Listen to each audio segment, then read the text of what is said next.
قسط کی ادائیگی مؤخر ہونے کی صورت میں قیمت میں اضافہ ہوا تو اس کا کیا حکم ہے شرعاً؟ چنانچہ آج کل بے شمار اسکیمیں مارکیٹ کے اندر رائج ہے، مثلاً فریج ہے، کولر ہے، کباٹ ہے، موبائل ہے، گاڑی وغیرہ، اور بھی بہت ساری چیزیں مارکیٹ کے اندر رائج ہے۔ نقد لینے کی صورت میں اس کی قیمت 10,000 پڑتی ہے اور ادھار لینے کی صورت میں اس کی قیمت جو ہے 12,000 ہو جاتی ہے۔ تو نقد اور ادھار کی قیمت میں یہ فرق شرعاً جو ہے منع نہیں ہے۔ چنانچہ درر الحکام فی شرح مجلۃ الاحکام میں البیع مع تعجیل الثمن والتقسیط صحیح، یہ درر الحکام جلد نمبر 1 صفحہ نمبر 227 اور 228 پر اس کو نقل کیا، رقم المادہ 245 اور 246۔ بحوث فی قضایا فقہی معاصرہ کے اندر ہے، اما الائمۃ الاربعہ وجمہور الفقہاء والمحدثین فقد اجاز والبیع المؤجل باکثر من سعر نقد، اس طریقے کی عبارت جو ہے نقل کیا ہے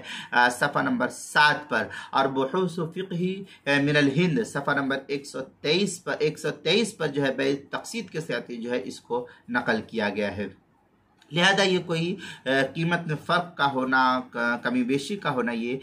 منع نہیں۔ لیکن اس کے اندر ایک بات یہ کہ اگر وقت متعین پر قسط نہ ادا کرنے کی صورت میں قیمت میں مزید اضافہ کر دیا گیا یا وصول کردہ رقم جو تھی اس کو کالعدم قرار دے دیا گیا، سوخت کر دیا جائے، اور خریدی ہوئی چیز بھی اس سے ضبط کر لی گئی، چھین لی گئی ہے، تو اس طرح کا معاملہ پھر یہ سود پر مشتمل ہو جائے گا، یہ ناجائز اور حرام ہے۔ چنانچہ قرآن پاک کے اندر ہے لا تأکلوا الربا اضعافا مضاعفا، یہ سورہ کیا نام ہے آل عمران پارہ نمبر 4 آیت نمبر 130 کے تحت جو ہے اس کو نقل کیا ہے۔ علامہ شامی فتاوی شام کے اندر تنویر الابصار مع شامیہ کے اندر لکھتے قال صاحب التنویر التمرتاشی الربا شرعاً فضل خالد عن عوض بمعیار شرعی، اس طریقے کی عبارت جو ہے تنویر الابصار مع شامی جلد نمبر 7 صفحہ نمبر 398 اور 401 پر جو ہے اس کو نقل کیا ہے۔ مسلم شریف میں ہے ان جابر ابن عبداللہ قال رسول اللہ صلی اللہ علیہ وسلم قال لعن رسول اللہ صلی اللہ علیہ وسلم آکل الربا وموکلہ وکاتبہ وشاہدہ، یہ وہم سوا، اس طریقے کی عبارت جو ہے مسلم شریف جلد نمبر 2 صفحہ نمبر 27 پر اس کو جو ہے نقل کیا گیا، تو یہ صورت ناجائز اور حرام ہوگی۔ اور جوا کو، اور یہ صورت اگر ہے کہ اس سے جو ہے وہ مال کو چھین لیا، گاڑی کو ضبط کر لیا، موبائل کو لے لیا گیا، تو یہ صورت پھر جوا کے اندر شامل ہونے کی وجہ سے یہ جو ہے ناجائز اور حرام ہو جائے گی۔ چنانچہ یہ جو ہے پھر قرآن پاک کی اس آیت کے زمرے کے اندر آئے گا یا ایھا الذین آمنوا انما الخمر والمیسر والانصاب والازلام رجس من عمل الشیطان، یہ سورہ مائدہ پارہ نمبر 7 آیت نمبر 90 کے تحت جو اس کو نقل کیا ہے۔ معجم لغت الفقہاء کے اندر ہے القمار تعلیق الملکی، تعلیق